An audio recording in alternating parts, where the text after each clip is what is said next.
the lineage of privilege. Each one a decaying limb on the putrefying centipede that slimes down the marrow to lay another wreath. On foreign shores, loyal subjects dance rehearsed frenzies.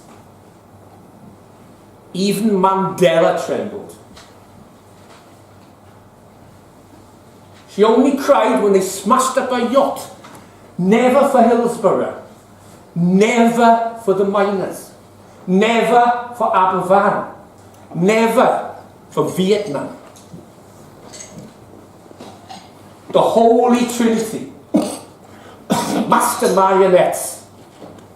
Put the puppet away and lock the box. Thank you. And for it. Your daughter is beautiful. My sons are young and tall. They are cannon fodder. In ancient cities they will be scattered, pegged out for the clarion call. And religions that pray and religions that kill will splay their limbs. Soon, in Parliament, brave men and brave women will plan for nascent wars, content that their children are secure. Whilst you and I will seek out every nook, every hidden tunnel, every dark cave to save ours. And tomorrow we will overload the cannon with conscience. Thank you.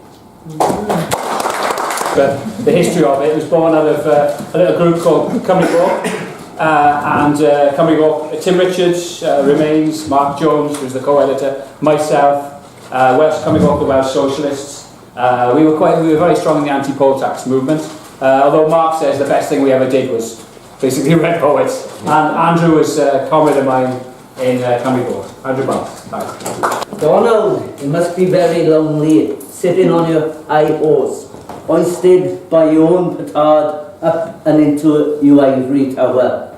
But remember this, even a heartless bastard like you can die of a heart attack. So God bless America, and please make it soon. Methods or madness. Don't try this at home. I will not take the tablets. I won't let the train take away my pain. I could fly off a viaduct, but only break my legs on landing. I won't let the Arctic make me roll. I won't be fake by jumping in a lake, for I can swim. A tree with a rope would give me some hope if I could only climb. A knife would suffice, but that's not my bag. Bag? That's a good idea. That's the one that will work. And Red Poets, which was it, 3? Red Poets 3, which included 4 poets, and there were photographs of the poets by Al. Five. But he'd do covers of the Red Poets, black and white covers, and he would generally, well, almost always write a poem to go with the cover. And so maybe Al will be reading a few of those past poems from Red Poets, maybe tonight, with the photograph. Yeah, okay, cheers, Al. It starts like this. A phone message. It's Mike. A week on Wednesday in the Star at 8. Can you bring jazz? We're going on the train. The Red Poets are gathering again, coming from all around. On foot, by car, by train and flying, always flying. Red Hot Nights coming soon in a cinema, public house, Miners Institute, near you. On the night we're running late, Jazz, his silent friends and me, winging it down the valley to the Star. Jazz, the gentlest, wildest, comic, Christian, ex-con performing Red Poet, is winding up, laughing and shouting, and dipping into his bag of poems, feeling in the dark for a bottle of Purple Annie. We spill out of the car, surge through hotel doors, a band of laughing revolutionaries armed to the teeth with poems. We burst through a swing door onto the stage and into the midst of a chant. We freeze. I slip into the shadow. Jazz, in full view, gets flat on his back. Then, with swig upon swig of Purple Annie, unwittingly steals the show. Red nights, noisy nights, an arcade full of heckling, circus poets, cool raconteurs, ranters, ravers, slangsters, no gangsters, protesters, pesterers, hustlers, no hustlers, and Mike, the circus master, and Maharishi in the ring. You'll see all kinds of people there. Lovers, haters, council spies, saxophonists and Zen Buddhists. John Davis will rasp in black shirt and braces. Poor old John is no longer with us. But he used to rasp in his black shirt and braces. Salvador Dali's sticky fingers is Tash. Andrew United, Artists United, Socialist megastar on your TV will hiss at you and boo. And the door-to-door poet might ask for a quid. The church clown bows to rapturous acclaim, while a tattooed bomber walks out on the chorus. Then, out of his smoke, Alan Rees will approach, straight out of a 40s film noir, and he'll leave you, not with strange sporting tales, but with verses in torment and dark. Red Hot Nights coming soon, in a cinema, public house, Miners Institute, Hotel, UU. This is called Danger Poetry. Some of this poetry could scare you, like a razor slicing your eyeball, like a machete through the shower curtain, like a gun crack in a crumpled heap. It could drag you out of your home, sparing your mutilated lover, then devour your body with epic verse, leaving entrails for its rhyming slang. Or poetry might want just your head, like your Alfredo G or John the Bee. It'll sever it, drop it in a bag and hang the bag on your door with a message, so visitors will know it was poetry that killed you. Poetry through the temple, from the barrel in the side of your head, ricocheting around the cathedral. It's the song of the dead. That's the song of the dead. It was poetry that killed you. You played with it, it killed you. So stranger, leave it alone. Don't go near it. Can't you see what it says? Look, danger, keep out. And this last one is for all you Neath people. Are there any, I've read this before when I was last here. Are there any people from Swansea tonight? Yep. Oh, God. This is called Swansea Plaza. On bird shit steps in sunshine, I listen to her. A drunk throws a can at her. Nobody stops to watch. She shouts about leaving New York, the mafia chasing her, Jesus saving her. Drunk throws another can and 2 fuck yous. He can save your soul. 2 half-naked Neanderthals throw concrete blocks into fountain. You know what I'm talking about, you Swansea people.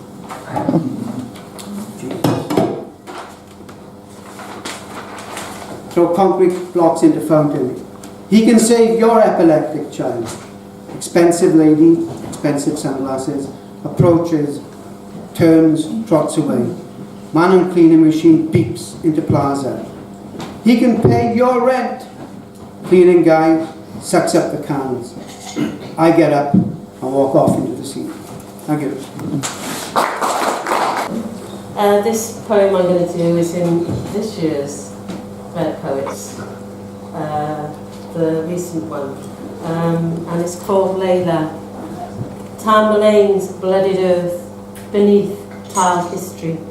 Damask rose, herbed oil, the beauty of the desert. Stands Layla, hair matted, covered in concrete, blood trickling down a right cheek. She's bewildered, confused.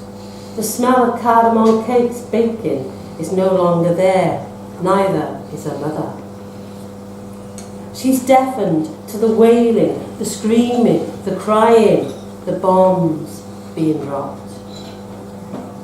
While those in the west wait for the sea of death to dry up, for the colourful tents to disappear, for the dust to settle. They wait for the monopoly on this essential commodity called gas.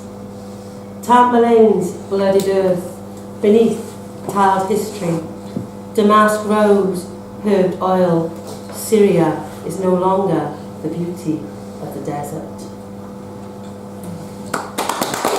Something is missing. From a distance, everything looks peaceful, blue and paisley green.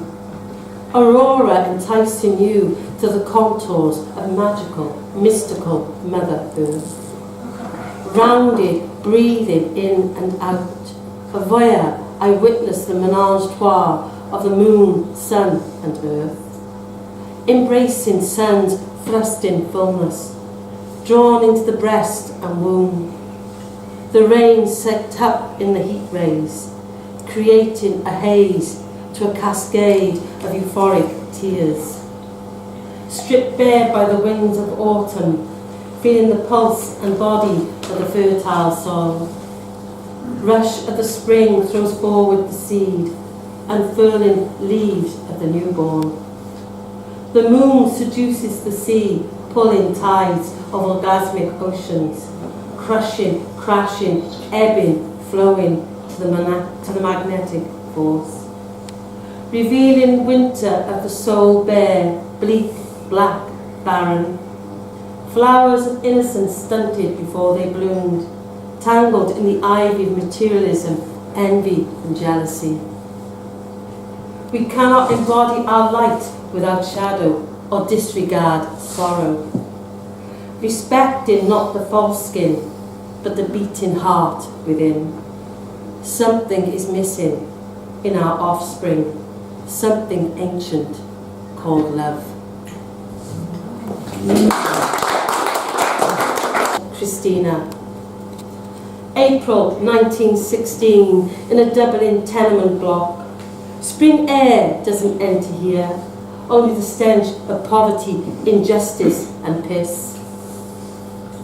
Sarah Caffrey is holding a 2-year-old daughter on her left hip. She's demanding a son come in from the yard. She looks up to the blue, sterile sky in frustration, and she hears a sound, and a hand hurts, and her daughter slumps forward. She sees the blood seeping. She runs through the streets of Dublin, heartache, heart and mind racing towards insanity. She is running to the North Dublin Hospital for the poor. She hears it's her husband, Joseph. He grabs his wife and they cradle each other as their daughter dies between them.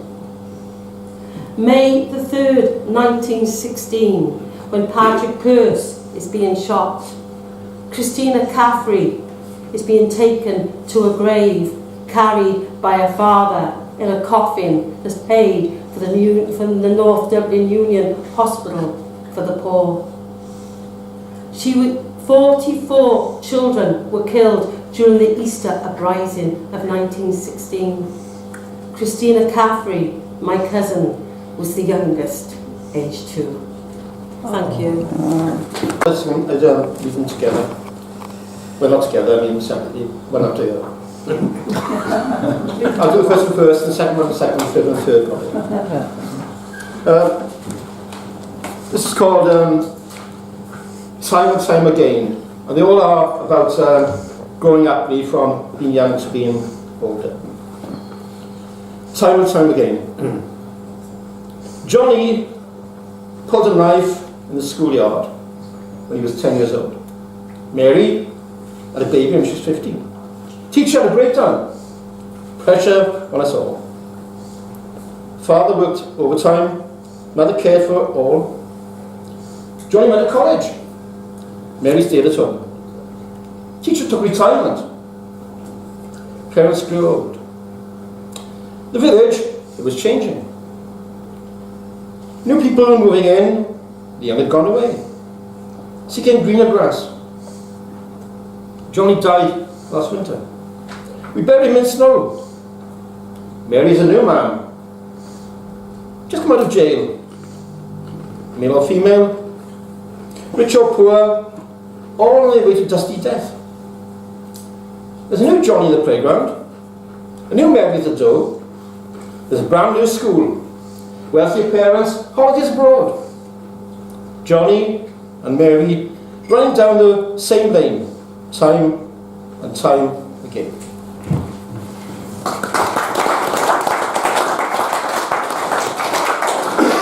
This follows on the same theme, basically, from being a baby to being an old person. It's got no title, because I don't bother with titles very often. Baby gurgles and smiles. The old man wears a frown. A new life spreads out on an unexplored map. At the end, it's all past. Flickering images of the years. Between the beginning and the final breath, it's laughter and tears, hopes and despair, same scene played out for rich or for poor. Lost innocence, worldly reality. We speed through life on a road full of danger. We climb to the mountain top.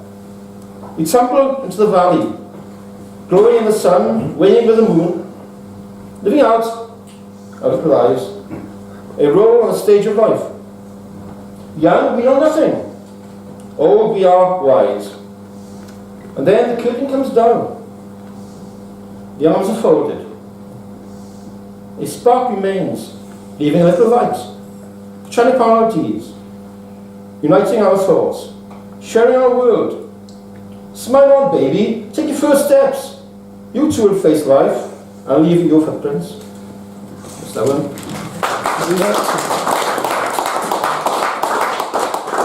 This is the third one of the 3 poems. And by popular demand, I will now sing a song later on afterwards. That's all right, Mark? Yeah. Popular demand for Julie, not yet. I'll tell you afterwards. This is the last poem.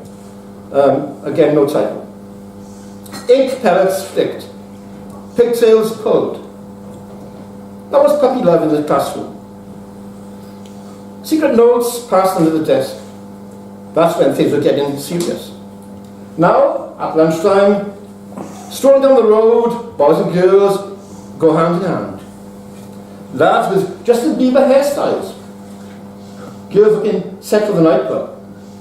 Love on parade reaches a new avenue. Wind forward a few more years. And it's love on the door. Council flats in a rough spot.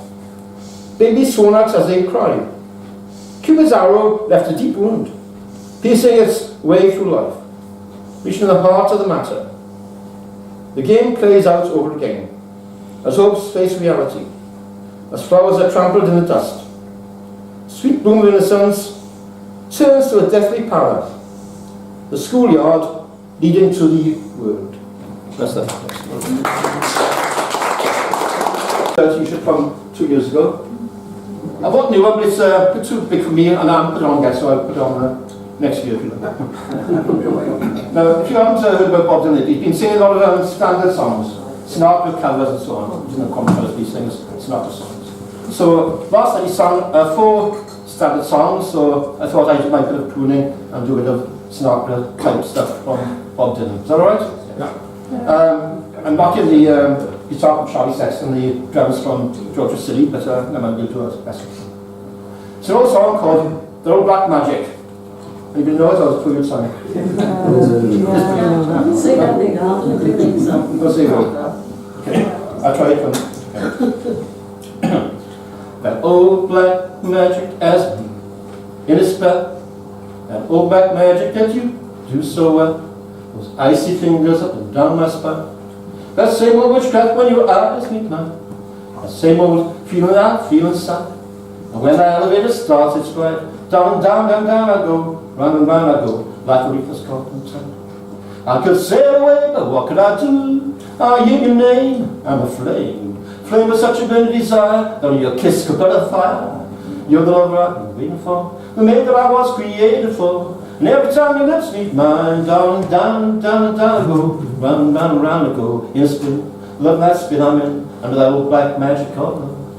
I could sail away, but what could I do? I hear your name, I'm a flame. Flame with such a burning desire, only your kiss could put out the fire. You're the lover I've been for, the man that I was created for. And every time your lips meet mine, darling, down, down, down I go, round and round and round I go, in a spin. Love that spin I'm in, under that old black magic called love. In a spin, love that spin I'm in, under that old black magic called love. In a spin, love that spin I'm in, under that old black magic called love. Yeah, it's my daughter. And no wonder she ended up as a politician, because when she was very young, we used to wheel her around to all these, she didn't have any choice, wheel her around at all these demonstrations. So it's called Odd Possibilities. I say it's about her, but she reckons it's just about me. So Odd Possibilities for Bethany. You're the politician I could never become, giving speeches off the cuff, devoted to your party like a second family, while I'm on the outside, raising a fist and chanting. Not that we didn't get things done, defeated the poll tax by civil disobedience, mobilised thousands into doing something by simply doing nothing, till the bailiffs came knocking. Defeated the open cast when many in my village declared, you'll never win. But you, on radio, TV, committee meetings, and in the Senate's chamber, leafleting on streets, addressing campaigns, are what a politician should be. Those Vistian pensioners even called you their Joanna Lumley, and how funny comparing you with such a tough lovey. I recall pushing you in a buggy miles over the mountain in tamping rain to Bevan stones to protest against unemployment in Thatcher's days. A speech by David L., once darling of the left. Afterwards, Lord David Ellis Thomas, who sat and presided so haughtily. That assembly is and is not your workplace. Factories, doorsteps and schools are the places where you thrive, with a vision of possibilities, beyond walls, slogans, on a skyline within reach for everyone.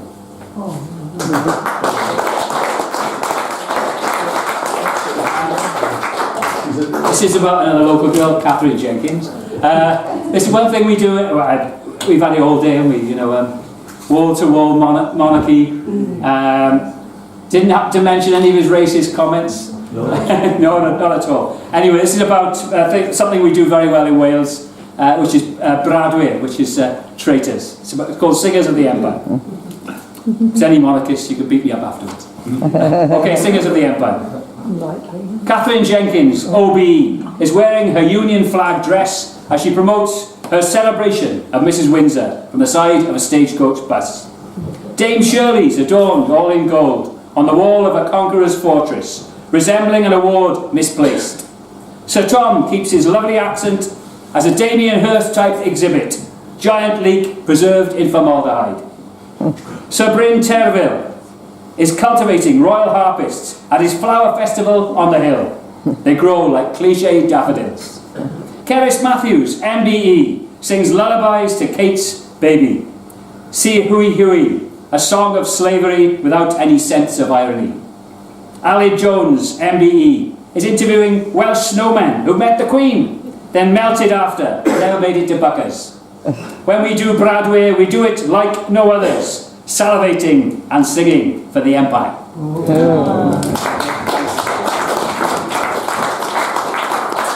A couple more, and this one's anybody who's been in education. I spent 30 years, long sentence, got out on parole, and basically they know that what matters in schools is wearing school uniforms, not anything else. So this is called Uniforms Get You Grades. It's uniforms, not brains, that end up getting you grades. It's ties, not imagination. Black shoes, not inspiration. White shirts write essays on their own. Long skirts answer all the questions. Jumpers are experts at hurdling, and badges give presentations. It's the correct dress code that determines future success. Just think of all our bankers with immaculate suits to impress. Okay. I'll just finish off with this one, which is a sort of manifesto. The 45-letter word. It was 43 letters, but the publishers noticed it was longer than that. So 45-letter word. Ladies and gentlemen, nay, comrades and friends, welcome to the inauguration of the Not Like the Rest party. Lend me your ears.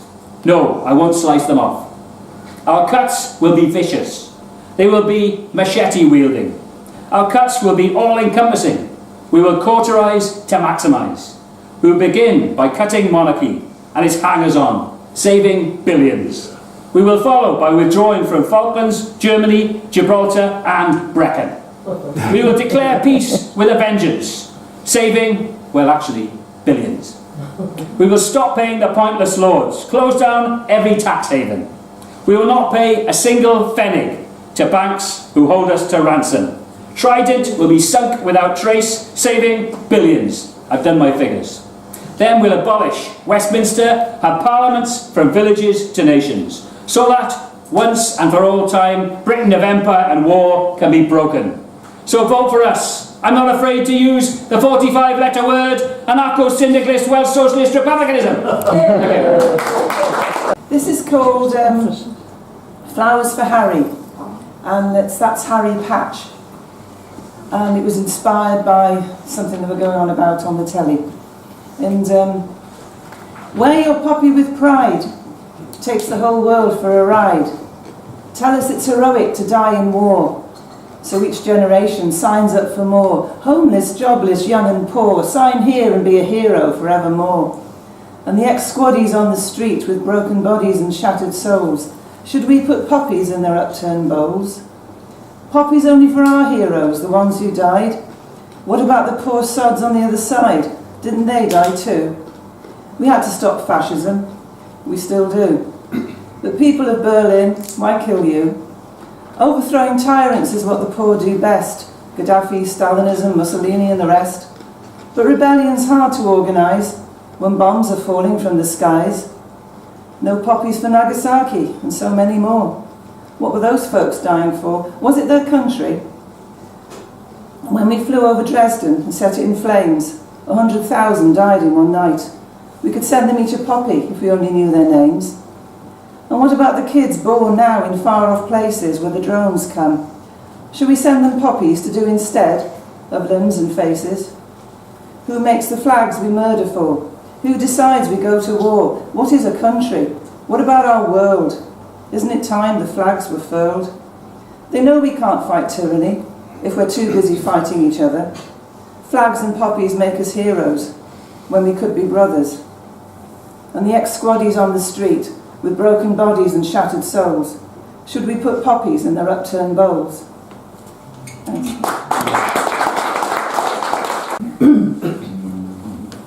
They came by coach from Warsaw, by bus from Budapest. I think I'm a bit high, so I'll come down. They came by coach from Warsaw, by bus from Budapest, to the lovely Vale of Isham, where they laboured without rest. They were promised fair conditions, but the boss still cut their pay, and shipped them by the dozens to the shores of Morecambe Bay.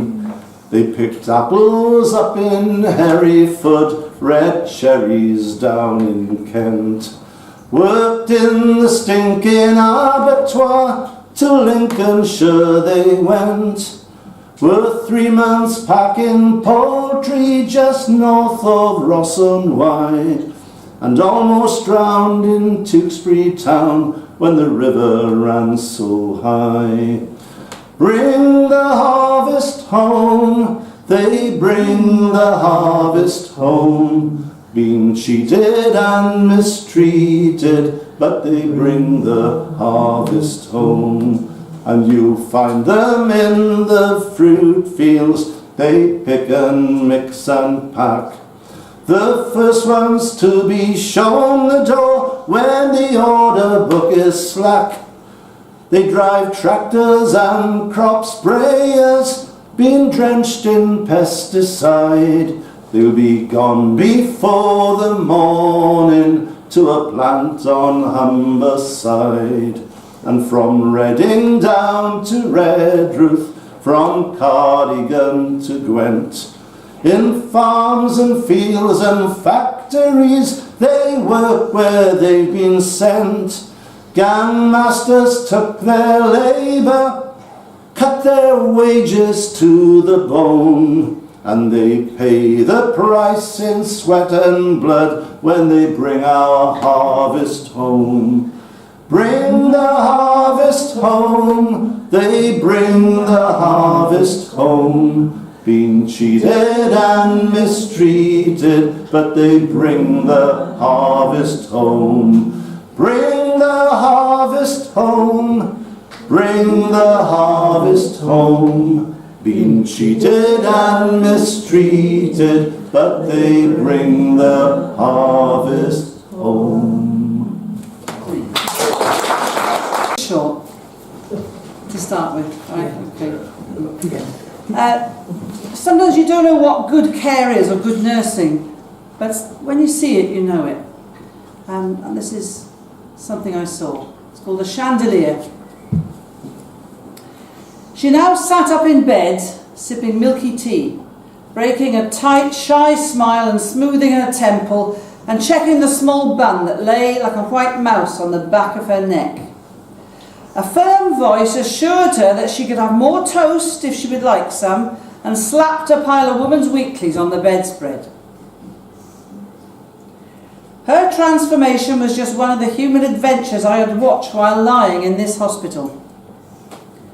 Brought in a few hours ago as a sour bundle of sticks and shawls, she had been left beside her bed by a porter, reeking strongly of pee and damp, and not reflecting any of our curious stares, but answering in squeaks and cries to gentle questioning from the nurses. She had asked urgently for her cat and then for her mother. Within a few hours, layers of neglect were peeled away. Her locked limbs were unfrozen in warm water. Scented soap and shampoo softly dissolved the accumulations of time. Her fine, fine white hair was combed, examined and picked clean. Dentures were scrubbed, came up like pearls. Ointment soothed her blue knees and her curling toenails were clipped away. Knickers and a nightie were topped by a pink crocheted beg jacket. "These aren't mine," she cried and pulled at the sleeves. "No, dear, we've taken yours for a little wash, so to be cosy you can borrow sister's spares." This tiny woman was unpacked and reassembled like the precious pieces of an old chandelier, kept hidden in an attic cardboard box. Dust was wiped off her dull gilt frames. Yellowed newspaper, when unfolded, revealed sharp, bright glass. Edges began to shine. Links tinkled as they were set free from wrappings, greeting each other again. Refraction began, sending rainbows dancing around the room. Candles would soon be lit. We watched as our new companion was tucked up beside us in crisp sheets. She looked around and shone. "Yes, I'd like another piece of toast," she said. "Thank you." Oh no.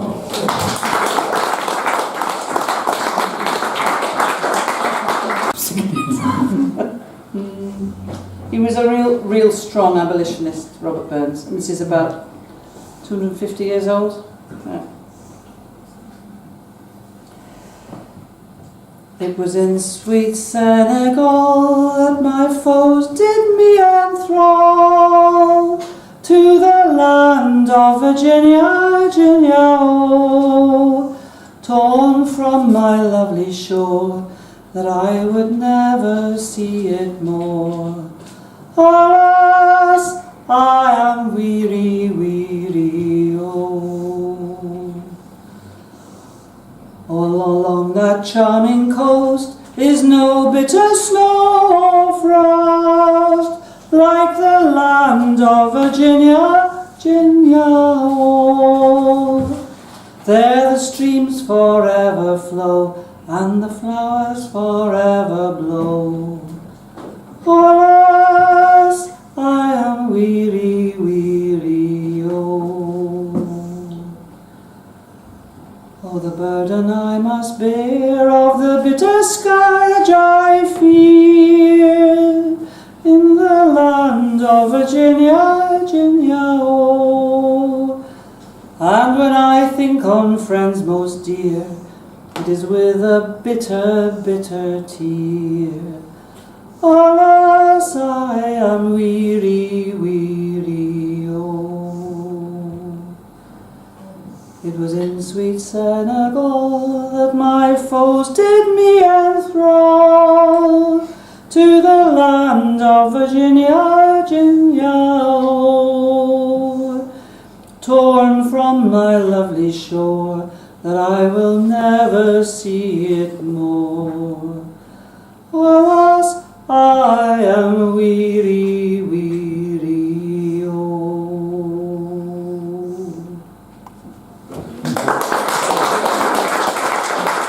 About the never-ending tragedy that is Palestine, and this I nicked the title from your man Bob Dylan. This is called Subterranean Homesick Blues. To four corners of the earth they were scattered, driven out, terrorised, frightened and shattered, forced to live in camps as refugees, no right of return, they continue to flee. Who can forget Shatila and Sabra, slaughtered like dogs, to whom did it matter? No home to return to, requisitioned by robbers, thieves, armed invaders. Decades go by, they've had enough, time to rise up, it's going to be rough. Sticks and stones, slings, rockets take flight, no match against tanks and military might. What can they do against this might? Dig some tunnels, step up the fight.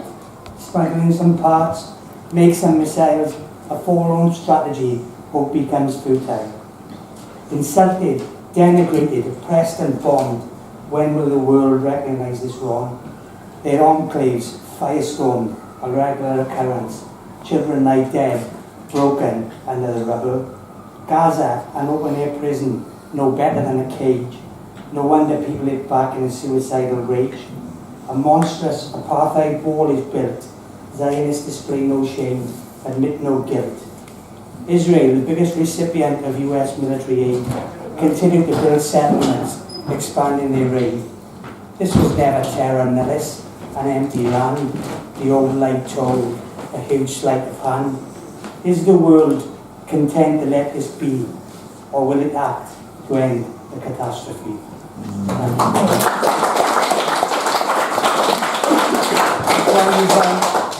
can do this one off the top of my head. It came to me, there was a bit of a ridiculous situation when in the summer where a woman got expelled from the Labour Party because she liked a band called the Foo Fighters. So this is when I imagined how the shadowy compliance crew talk to each other in the Labour Party. Are you a UKIPper? Were you a Tory? We don't mind if that's part of your backstory. Are you a Liberal Democrat? Oh, that's a bit dodgy. You've been known to turn up on anti-war rally. Are you a Green? A watermelon? Oh no thanks, there's too much red in them. Are you a communist? Do you buy the Morning Star? Oh my God, you know that's a step too far. Even worse, an ex-militant. We thought we sorted you lot out on a previous hunt. Dear God, not the SWP. I've already got 300,000 influenced by Trotsky. The Foo Fighters? Who the are they? Expellers, you must be a Corbynista anyway. Listen, we've had enough of all you left-wing wankers. Give us back the spivs and bankers. Easily figure out what I was doing when I wrote this. It's called School of Hard Knocks. They slowly shuffle in, grey and stooped, faces lined with care, shoulders roundly hunched, peering close with world-weary eyes. No one speaks aloud. Funereal silence grimly stretches on. Heads once filled with dreams, confused, listless, dream no more. Helpless, I look on, longing to reach out, to offer help. but I'm unable. My silent empathy is useless here. A cog in the machine, abhorring this, but forced to play my part. I enforce the official line. There may be only 9, but still it's test time.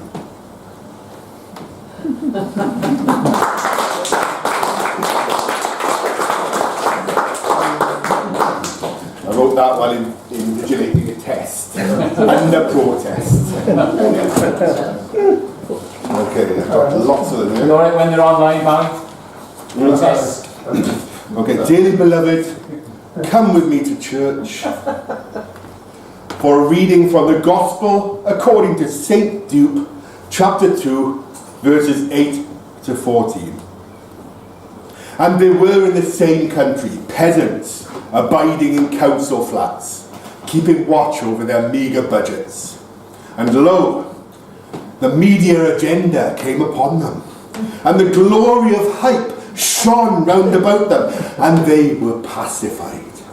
And the news reporter said unto them, Behold, I bring you good tidings of great joy, which shall be to all people. For unto you is born this day in the city of London a Saviour, which is the new royal baby. And this shall be a sign unto you. Ye shall find the babe wrapped in expensive designer baby clothes, lying in a palace.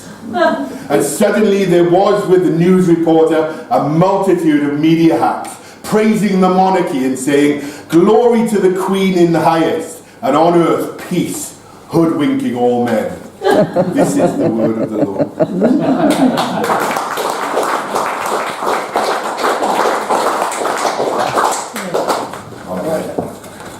Last one I'm going to read, then I'll do a bit of music for you. This is a poem called We the People. We are not Dylan Thomas. We do go gentle into that good night. We burn and rage at Simon Cowell. We rage against Craig Revel Horwood.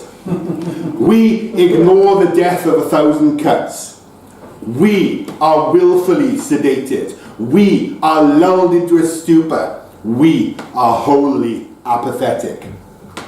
We look the other way while we are cheated by the bankers. We are shafted by our betters.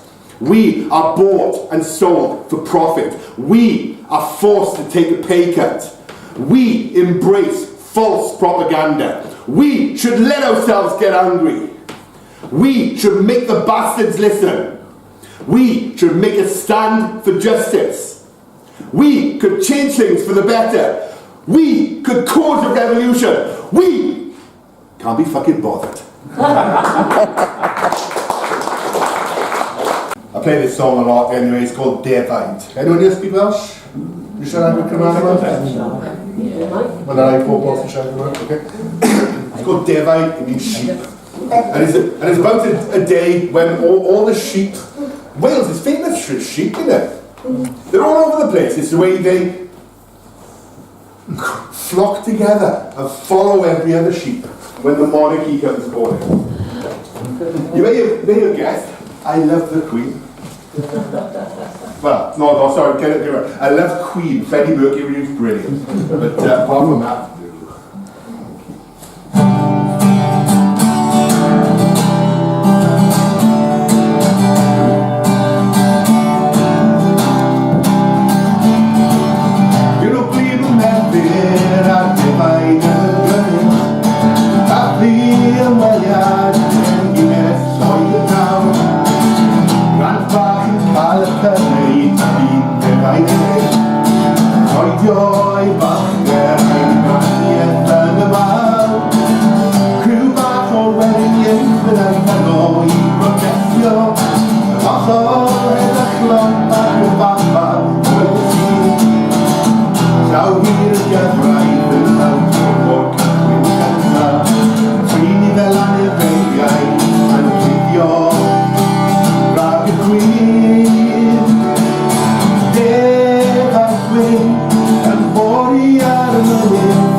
grin and worry out of the live.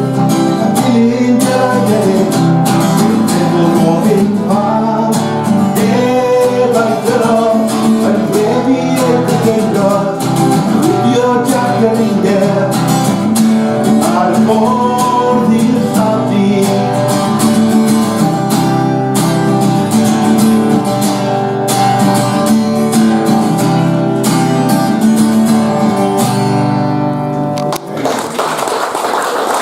That song, okay, so my wife gave me permission to sing this one today. It's called I Love You, But.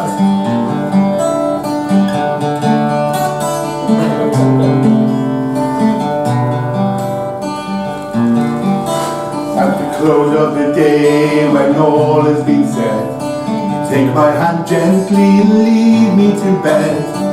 Love is so pure and gentle and kind, but there's just one thing that's been on my mind.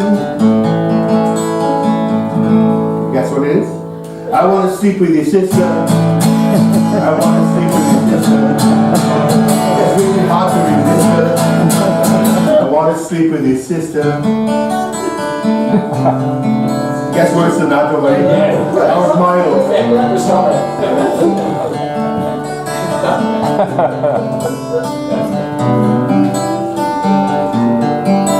It's so hard to believe that a woman like you loves me so completely after all we've been through. I love you so much that it drives me insane, but there's just one nagging thought in my brain. I want to mate with your mother. I want to mate with your mother.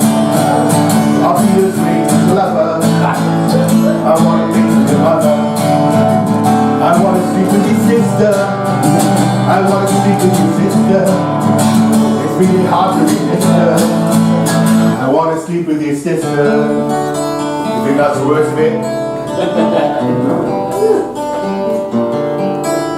Just being with you is a world of delight. I hold you close and we dance through the night. I tell you that you look divine in your dress, but there's one more thing that I need to confess. I wanna diddle your dad. I wanna diddle your dad. It's really driving me mad. I wanna diddle your dad. I wanna sleep with your sister. I wanna sleep with your sister. It's really hard to resist her. I want to sleep with your sister. And I'll meet you at the altar on our wedding day. You look so beautiful and there's something I must say. I want to bugger your brother. I want to bugger your brother. Meet up with your mother. I want to bugger your brother. I want to sleep with your sister. I want to sleep with your sister. I'm gonna have to resist, yeah. I want to sleep with your sister.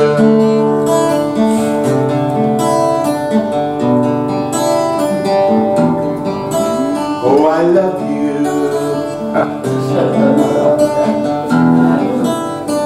But I want to sleep with your sister. Yeah. Sing this song. My dad was a miner. Just a lad of 16 summers, when the mining gates locked, I stood there with my brothers. Some was there rifles cocked. You better hang on to your shirts, me boys. This is going the whole way. Don't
your grain, Mrs. Thatcher.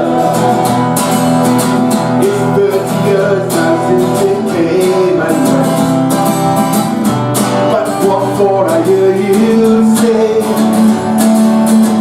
it's for the right to earn a living wage. 'Cause in this country that's the only way. Talk to me about your union jack. Don't ask me why I'm not proud. That's because he killed my father. And can't you see that's just not allowed? So we'll dance. Yes, we'll dance. We'll dance on your grave, Mrs. Thatcher. Oh, we'll dance. Yes, we'll dance. I'll pick on your grave, Mrs. Thatcher. I thought I'd read a bit. I wasn't quite sure which bit to do because I've got a piece here at the end of the book, well, the end of the chapter so far, which is about how he was obviously set up. But that might be a little tricky if you don't know the background fully.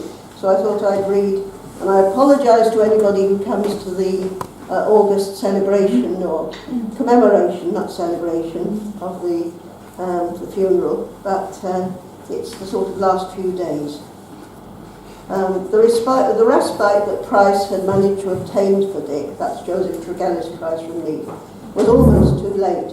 Melbourne agreed to it on the Thursday evening, and someone must have ridden non-stop to Cardiff in time to halt proceedings before early Saturday morning. The traumatic circumstances of this last-minute respite cannot be eased by Melbourne's insistence that Dick should be told that the respite was given only for the purpose of inquiring into the facts alleged in the statement received from Mr. Price, and not, as happened in Nelson Hellier's case, as the preliminary to a reprieve. In other words, Price and his two supporters, C.R.M. Talbot and Lord James Crichton Stewart, were too important to be merely ignored, but Melbourne had already decided that the execution would go ahead on the 13th of August. Whether Dick appreciated the attentions of the various clergymen who had been sent to help him prepare for eternity, we cannot know. It is likely that one of these was his brother-in-law Morgan Howells, and it is possible that his wife was able to visit him. One of the stories attached to these days says that Elizabeth was either pregnant or had just given birth. She had to walk down to Cardiff from Merthyr, and her baby died as a result. In fact, there was a baptism on July the 26th of a child, Mary Lewis, daughter of Richard and Elizabeth Lewis. The ceremony was registered in the nearby St John's Church, but seems to have happened in Cardiff Jail itself, and the child's father was recorded as convict. Although the baby did not die then, he lived less than 2 years after that, being buried on March the 16th, 1833. By Thursday, August the 11th, it was clear to Dick that there would be no reprieve. He wrote to his sister Elizabeth to ask her to arrange for his body to be collected and taken for burial. He was to ask Philip Lewis to come down tonight with a cart and as many men as he can. The message reached Aberavon on the Thursday afternoon, and the news ran like wildfire through the neighbourhood. They stopped working there, and everybody who was in the field went sorrowfully towards their homes. On the Friday, the farmers gathered together to go to Cardiff. It would seem that people came from a wide area, not just from Aberavon, because in the end there were more than 30 carts and hundreds of men on foot making their way towards Cardiff, which they reached about 6 o'clock on the Saturday morning. Among them was the young boy who many years later recorded his memories of the event in a Dressolva. Meanwhile, Dick had also, it seems, written to his wife. She was in Cardiff, but perhaps not allowed visiting rights until the end. On the Friday morning, he was visited by 2 Wesleyan Methodist ministers, Edmund Evans and David Williams. Evans later spoke of the events of the Friday and Saturday morning, and also recorded them in his diary.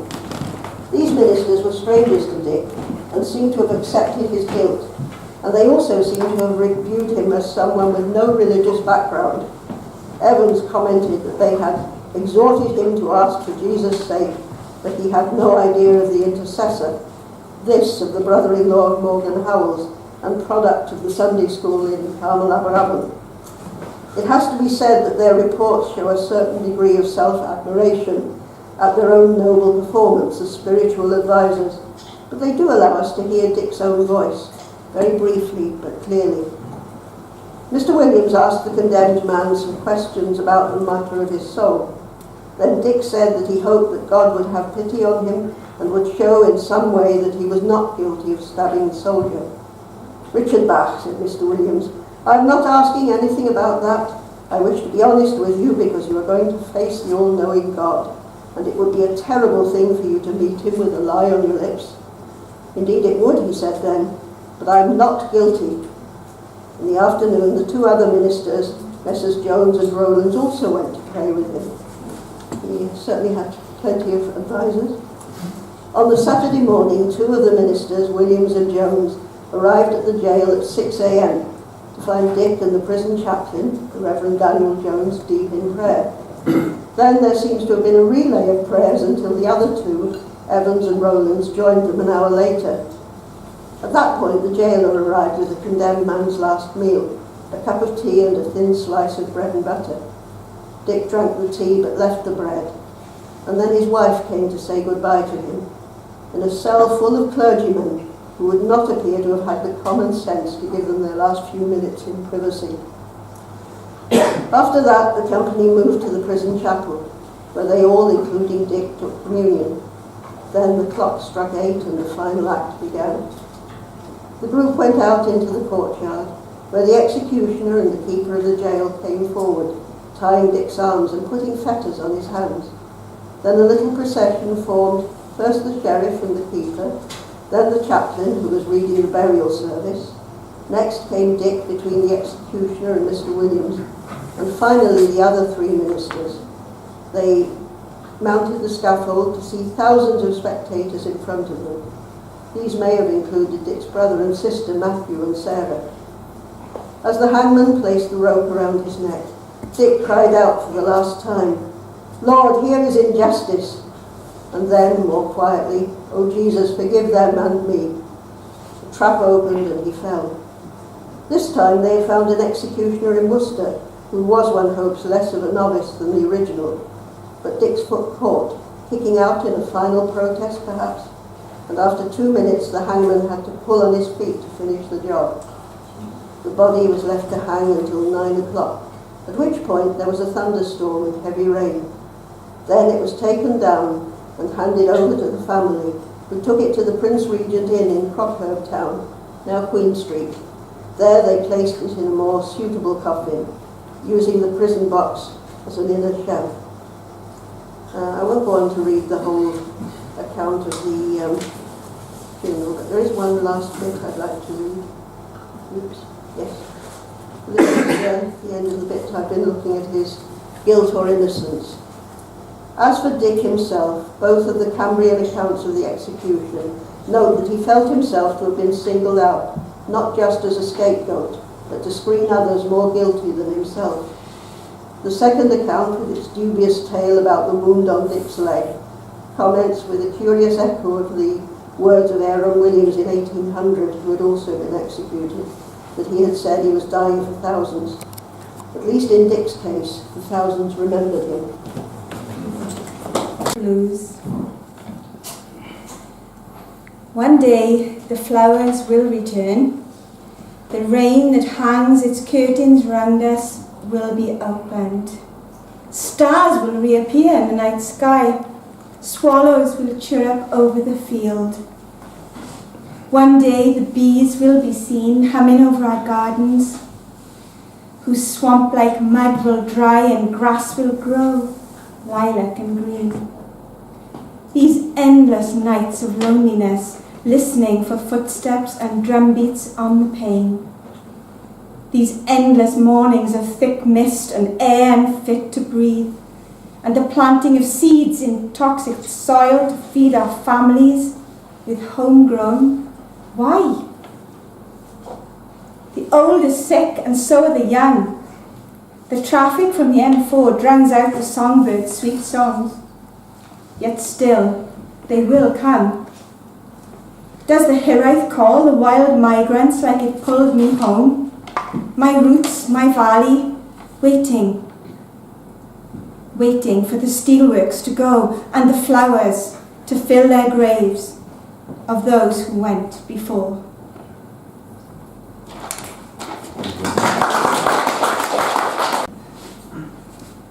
This is called Woman. If everyone believed children are a blessed gift, that loving sex leads to bliss, to the union of God and Goddess within human beings, why then would we need bishops and priests to intercede for us minions, to speak to God on our behalf, and claim taxes we cannot afford for that privilege? If bastard was an uninvented word, if there was no Adam and Eve, if the word is the beginning and music can heal, if songbirds sing colours and rock stars give release, if passions are to be embraced, if love gives us bliss, heaven on earth is lived. If humans listen to their own truth. Heresy, free will. Can priests have sex? Can women be ordained? Can. Heaven on earth. Original sin. A newborn baby bringing in all the hopes and dreams of new life. Original blessing. Original love. Original sex. Man and woman. Womb and.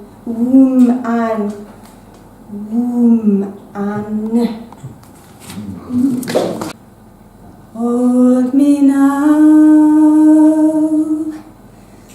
hold me now, till this hour has gone around, and I'm gone on the rising tide, for to face Van Diemen's land. It's a bitter pill I've swallowed here, to be friend from one so dear. We fought for justice and not for gain, but the magistrates send me away. Now kings will rule and the poor will toil, tear their hands as they tear the soil, but a day will come in this dawning age when an honest man earns an honest wage. So hold me now, hold me now, till this hour has come around, and I'm gone on the rising tide, for to face Van Diemen's land.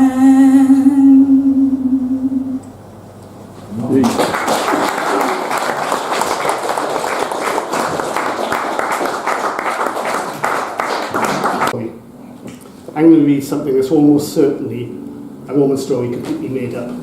And it's really an account of Easter from the point of view of Judas Iscariot. No, that's completely wrong. Pontius Pilate, who was the ultimate politician.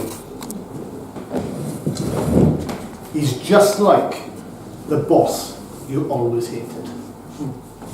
This is called the future on your tongue. You sat with the future on your tongue, avoiding the gaze that focused on your crisis. And I sat in curious disinterest, almost hoping to save you from the channel of suffering, the gross negligence offered to your authority. Then, in reassertion, you recited your script and reasserted, fought to master, almost smile. And the flood of our righteous objection passed unacknowledged, except to redirect to a higher, more exalted deity of dispute. And Pontius, you rubbed your delicate palms and you laced your delicate fingers, and grey, shining white and duty done, you moved away and thrust yourself with daggers to see if your blood would still run crimson and the stains soak your immaculate white-washed hands. And they will use any excuse to justify the fact that they lie. In fact, I think they convince themselves that they don't lie. In the times leading up to the First World War, the end of Victorian and beginning of Edwardian times, science was grabbing a hold of politicians and of the church, and they were using science, they were using genetics, they were using any reason they could put their grimy little fingers on in order to justify having another war. And they called this spirit of science and politics and religion, they called it muscular Christianity. Christianity with a punch. The man never waited to catch the single feeling of his son passing into the night. Cold as the iron wrought to surround the field of mud, caking hard the heart for the greater morass yet to come. And masters with their mutton chops, peddling their rallies and peddling their lies. Here's to the puppet empire, dancing by the thread of cotton traded for slaves, spun by the women too broken now for anything but the workhouse gates. All in the name of a natural cause. All for those selected to carry the burden. Those who ruled where even God chose not to look. Down the years, you can sense the folly. You can taste the gall on your flabby upper lip. But watch your screen and see the old men justify just once more a new war in the East that needs fighting. Fail again to catch the children and fail again to catch the breath as we renew and compound our inglorious, our vainglorious past. Okay. I think it was Arthur Askey who used to have a one-line joke that said, I used to kiss my girlfriend on the cheek, but it's all over now. This. So I call it this, I used to kiss. You wear both horn and halo to equal effect. Tears that invite and smiles that forbid.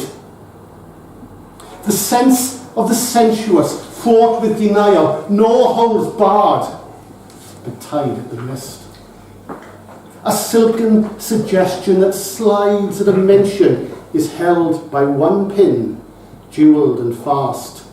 Your aspiring fingers nailed crucifixion, condemning your palms held up in warning, until your call, more a sigh, less a siren, sings the lost memory of being too late. Thank you. This is called The Son of Prophecy. Is this the son of prophecy, the man of Merlin's story? Behold the comet in the skies, the heavens proclaim his glory. This is the man of prophecy we've waited for so long. Our hopes and dreams will be fulfilled, once more we will be strong.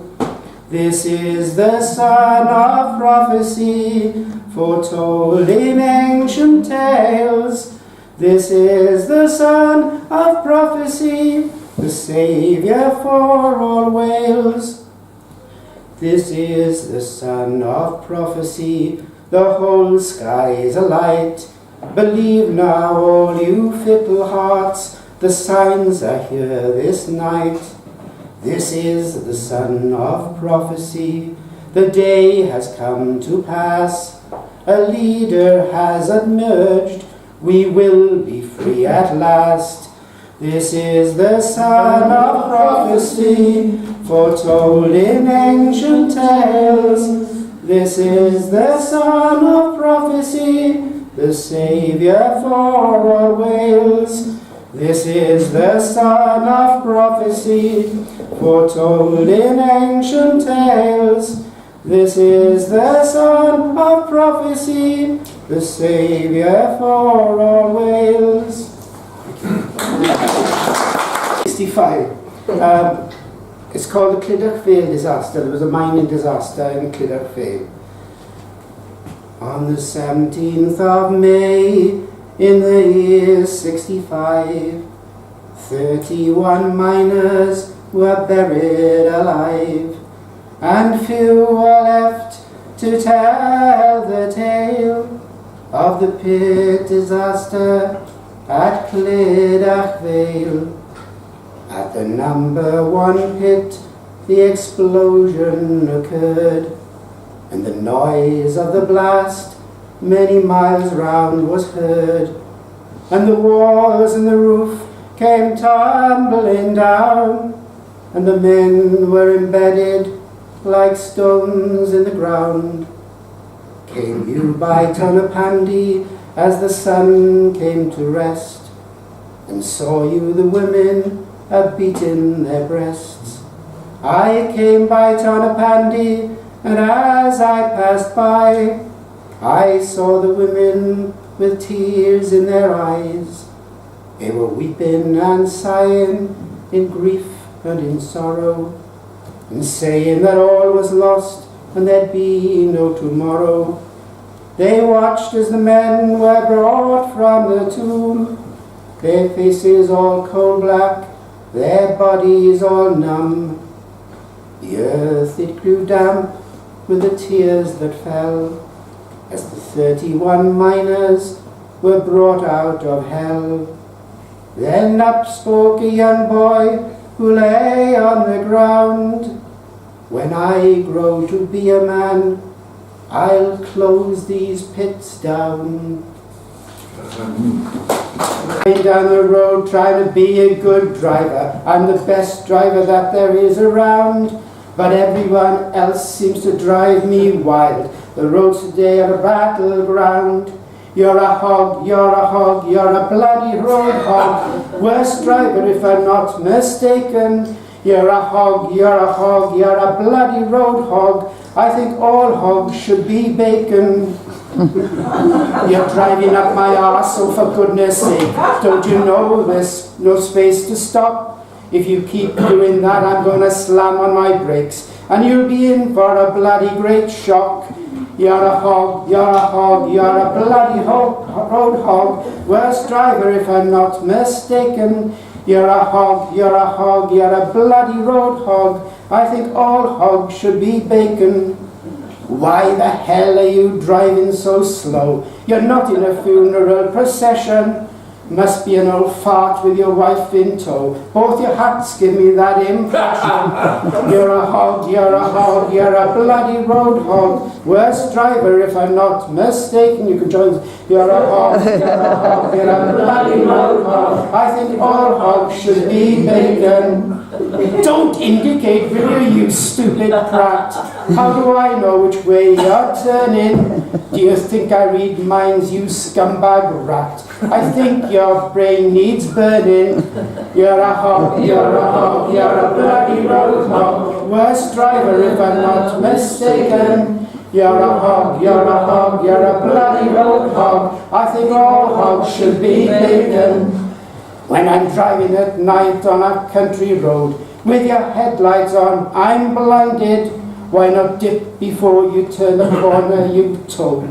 Are you thick or simple-minded? You're a hog, you're a hog, you're a bloody road hog. Worst driver, if I'm not mistaken. You're a hog, you're a hog, you're a bloody road hog. I think all hogs should be bacon. I hate little boy racers screeching their brakes, driving off like they've got a toy. Well, let this daddy show you how it's done. Why don't you grow up, little boy? You're a hog, you're a hog, you're a bloody road hog. Worst driver, if I'm not mistaken.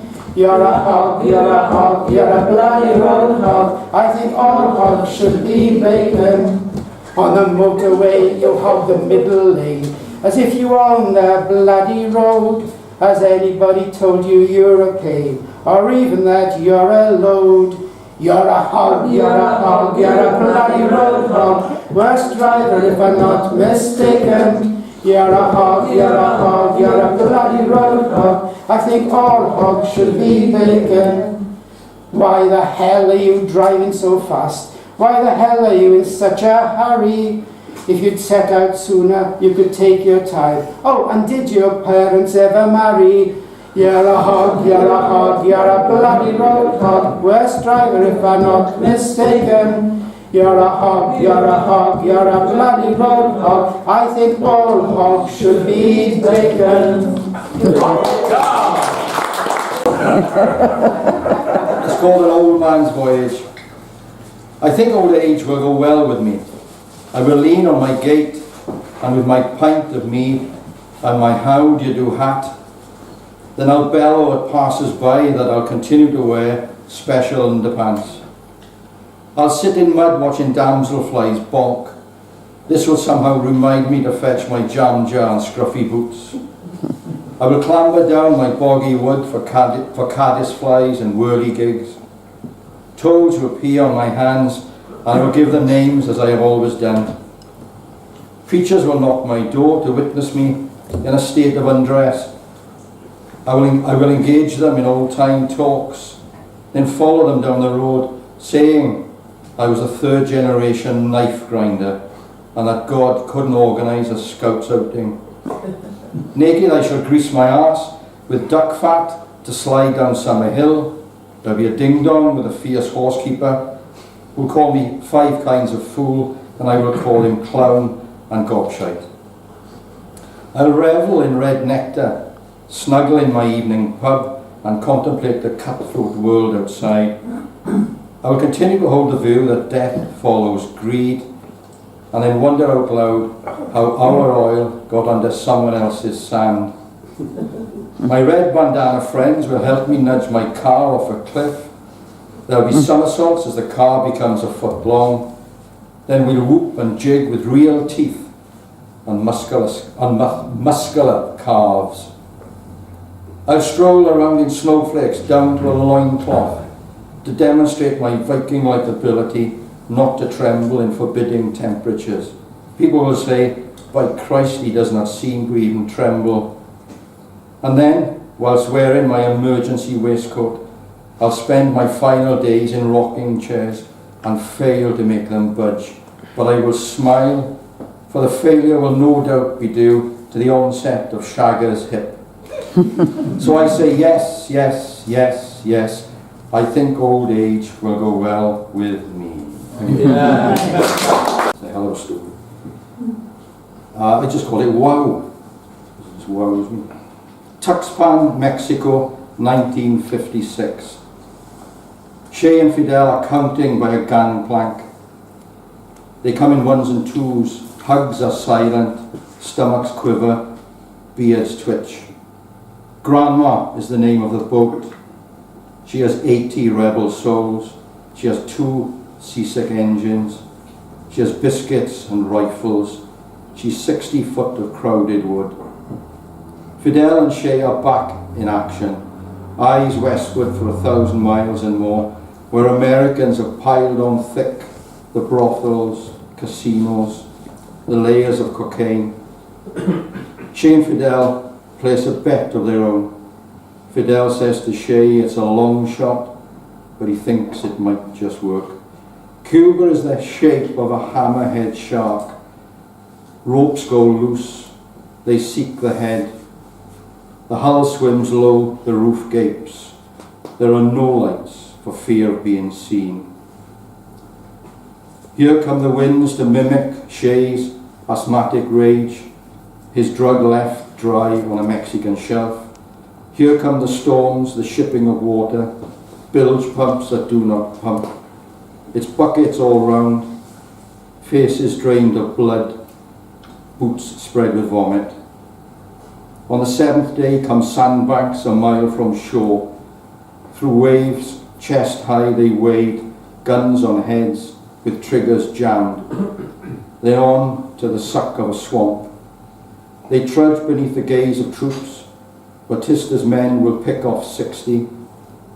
20 scrape as ghosts through trees and northwards to the hills. And there, where the mangroves line the hammerhead's right eye, comrades gather. Their hugs now have musical sounds. The beards no longer twitch. They look across the cane fields to Havana, its slot machines and pimps. Fidel says to Shay, it's a single spark, and we march on a luminous road. That's it, thank you. And in brackets I've got bended knees at Westminster. By leafy lanes when bells were rung, there rose a man of double tongue, who walked beside the village stream, in keeping with a rustic theme. On Sunday there was thy and thee, for those in peril on the sea. The parables by heart he knew, he knelt against the parish pew, to swallow chapters week by week that blessed the poor and blessed the meek. He prayed within his gospel coat for immigrants in brittle boats, and when they failed to reach the shore, he followed scripture even more. It was then, upon a later date, they came to shake his parish gate, for fish and bread, a stable's hay, to share a cup the Christmas way. And though he walked the Bible belt, the neighbour's love began to melt. The pilgrim that thou'd and thine now passed upon the other side, where second thoughts brought lock and key upon the drifting refugee. The hands washed clean, the tempered state, the shirt tucked in, the tie dead straight, the double tongue that prayed so hard, the never, never my backyard. Thank you.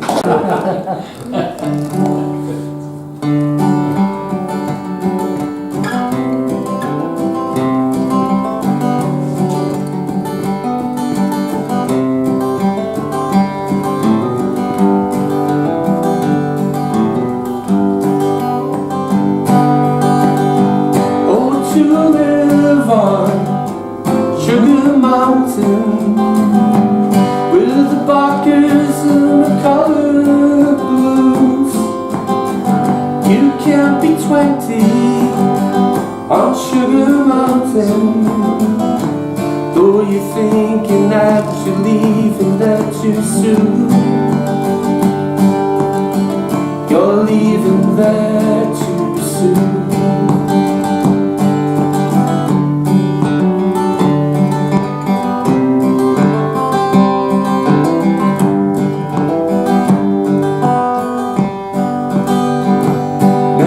Say you're You're leaving home 'cause you want to be alone. Ain't it funny how it feels when you're finding out it's real?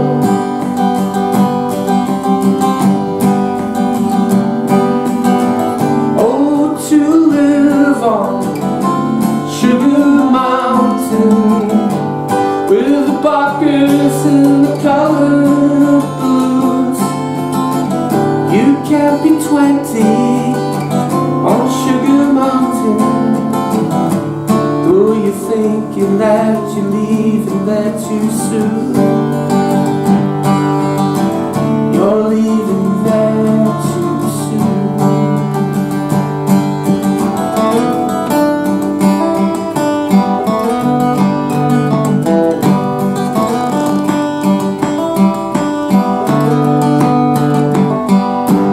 Never thought love in a rainbow water.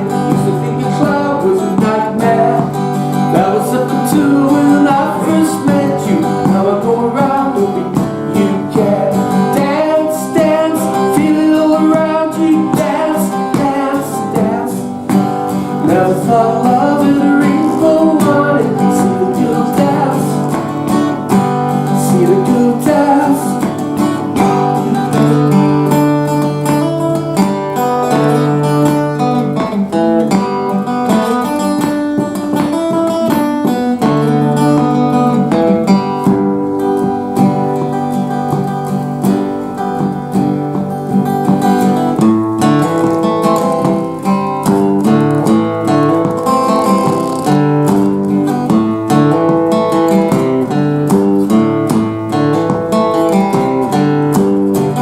Tin Soldier and Nixon's coming. We're finally on our own. This summer I hear the drumming for Dad in Ohio. Gotta get down to it. Soldiers are cutting us down. Should have been done long ago. What if you knew her and found her dead on the ground? How can you run when you know?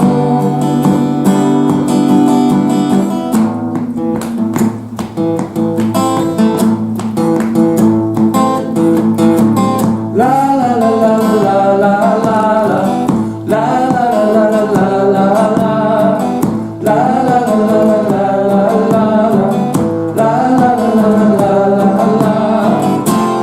gotta get down to it. Soldiers are cutting us down. Should have been done long ago. What if you knew her and found her dead on the ground? Will you run when you know?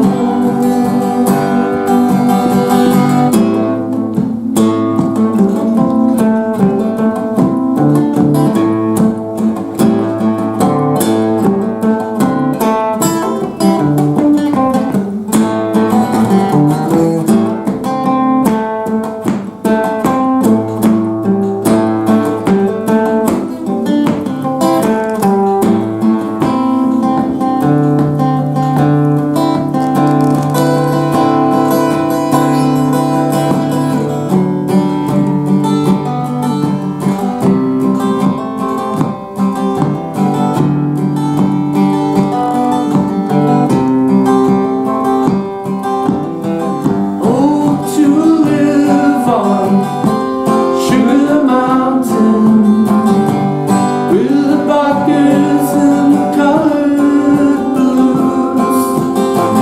You can't be 20 on Sugar Mountain, though you think that you're leaving there too soon. You're leaving there too soon. Oh, to live on Sugar Mountain with the buckers and the colored blues.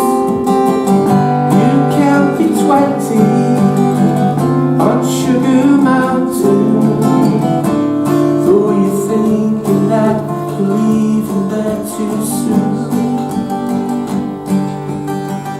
You're leaving there too soon. You're leaving there too soon. Oui,